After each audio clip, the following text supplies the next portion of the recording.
नमस्कार। आज का दिन आपके लिए शुभ हो, मंगलमय हो। एक लफ्ज होता है फोर साइटेडनेस। फोर साइटेडनेस यानी दूरदृष्टि। काम करने से पहले उसके परिणाम सोचना कि आगे क्या होगा। ये जो आज मैं स्टेप उठा रहा हूं, इसका प्रभाव क्या पड़ेगा 10 दिन बाद, महीने, 2 महीने, साल बाद, या 2-4 साल बाद, या इवन के 10 साल बाद। तो भैया हमारे अंदर आजकल दूरदृष्टि की बड़ी कमी हो गई है। देखिए, दूरदृष्टि की कमी का एक एग्जाम्पल है, अभी ताजा ही है। CNBC टीवी ने कल एक रिपोर्ट छापी थी, परसों छापी होगी, मैंने कल पढ़ी कि 2020 और 2021 के दरमियान मार्च महीने तक हिंदुस्तान ने ऑक्सीजन एक्सपोर्ट की। वो तो पहले भी करता है, कोई बड़ी बात नहीं, परंतु लास्ट ईयर जितनी ऑक्सीजन एक्सपोर्ट की थी उससे दुगनी एक्सपोर्ट कर दी। और अब अपने देश में ऑक्सीजन की भारी किल्लत है। हर जगह खबर आ रही है। टीवी चैनल्स तो, वो जो तोता मीडिया के टीवी चैनल्स होते हैं ना, उसके एंकर्स तो बड़े डांस कर करके उछल के कहते हैं हर एक बात को। और ये भी कह रहे हैं कि ऑक्सीजन की कमी के कारण लोग मरना शुरू हो गए। अगर आपका कोई बीमार हो जाए ना, तो कृपा करके आप उसको हॉस्पिटल में एडमिट मत करवाइएगा, घर पर ही इलाज करवा लीजिए। आज तक कई बार आप बीमार हुए होंगे, आपके बच्चे बीमार हुए होंगे, तो आप हर बार दौड़ के हॉस्पिटल थोड़े जाते हैं। कुछ डॉक्टर होते हैं प्राइवेट, जिनसे लोग दवाइयां लेते हैं, जिनके ऊपर आपका विश्वास हो। जैसे मेरा विश्वास डॉक्टर भारद्वाज के ऊपर है। कोई होगा डॉक्टर भारद्वाज, तो सरकारी हॉस्पिटल में जाने से पहले मैं उसके पास जाऊंगा। अगर उससे काबू नहीं आए मर्ज तो फिर जाऊंगा। आप तो जानते ही हैं, ये जो कोविड बीमारी है, वायरस, इसका इलाज है नहीं कोई, अभी तक भी नहीं है। और लोग दौड़े हुए हैं हॉस्पिटल्स में। अरे भाई, जब इलाज ही कोई नहीं है तो हॉस्पिटल में जाके करोगे क्या? मरोगे। डॉक्टर की लापरवाही के कारण मरोगे, वार्ड बॉयज या नर्सेज की बेरुखी के कारण मरोगे। वहां कौन सा इलाज होना है आपका? ऑक्सीजन की कमी के कारण मरोगे, या और कोई फैक्टर हो सकता है, पर मरोगे जरूर। जब मौत, और जो आदमी पैदा हुआ है उसने एक ना एक दिन तो मरना ही है ना, तो उन जल्लादों के पास जाके मरने का क्या फायदा? अपने डॉक्टर से दवाई लो जिससे आपको यकीन है कि ये ठीक कर देगा। अपने घर में इलाज करवाओ। पहले भी बहुत सारी बीमारियां, महामारियां आती हैं, थोड़ा असर दिखाती हैं, फिर चली जाती हैं। पर इस बार की महामारी बार बार क्यों आ रही है? क्योंकि हमारी सरकार इसको मैनेज नहीं कर सकी ठीक ढंग से, मिसमैनेजमेंट के कारण हो गया। अभी वाहवाही लूटने के लिए खबर दे रहे हैं कि हमने कितने देशों को कोविड वैक्सीन एक्सपोर्ट की दी है, उनकी मदद की है वैक्सीन देगी, और अपने देश में वैक्सीन है नहीं, शॉर्टेज है बहुत ज्यादा। ये भी खबर टीवी मीडिया वाले उड़ा रहे हैं। होगी सच ना? होगी।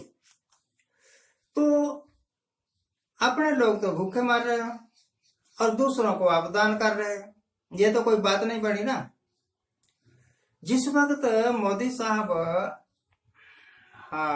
अमेरिका में जाके ट्रंप के फेवर में रैली कर रहे थे और बोल रहे थे कि अब की बार ट्रंप सरकार, उस वक्त मोदी साहब की ये कोई दूरदृष्टि नहीं थी, इनको गलतफहमी हो गई थी कि मोदी साहब हिंदुस्तान में और पूरे विश्व में बहुत ज्यादा पॉपुलर है। और बेचारे ट्रंप का भी पट्टा बैठा दिया। जमानत जब्त होगी, घर जाके बैठ गए। इनको पता नहीं अपने बारे में खुशफहमी ये क्यों है कि दुनिया का हर एक आदमी इनको पसंद करता है। अरे भाई, कोई पसंद नहीं करता आपको। लोग आपकी बातों में आ जाते हैं और अब आएंगे भी नहीं।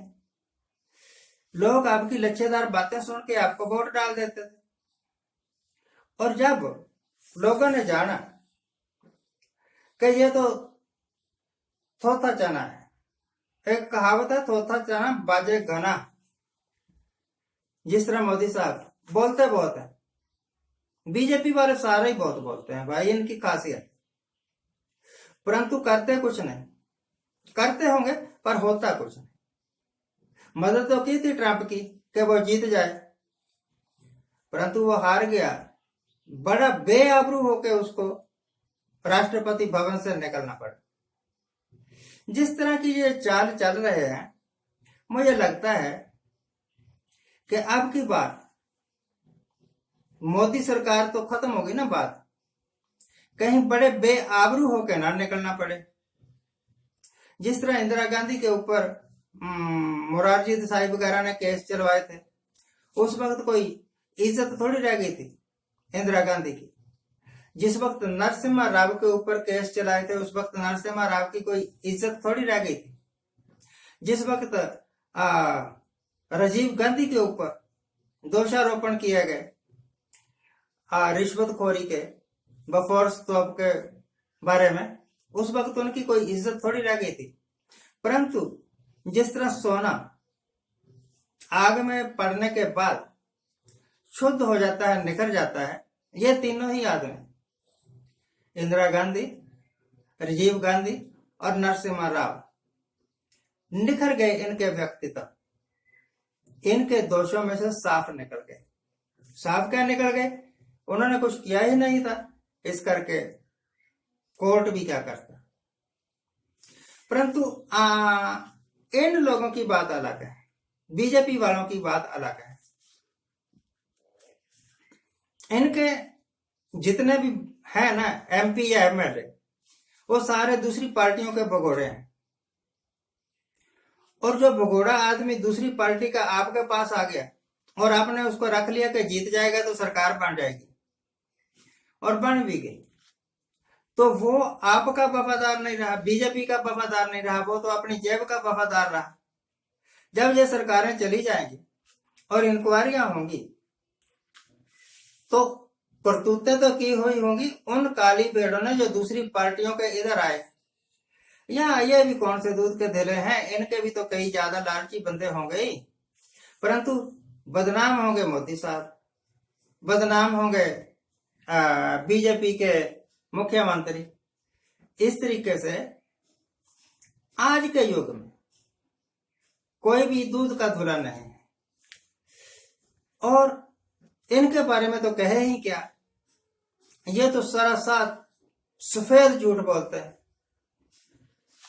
तो आज जो हालत है ना मुल्क की, कि कोविड बढ़ रहा है, लोग मर रहे हैं, दवाइयां नहीं है, ऑक्सीजन नहीं है, ये सारी इस सरकार की गलत नीतियों के कारण है।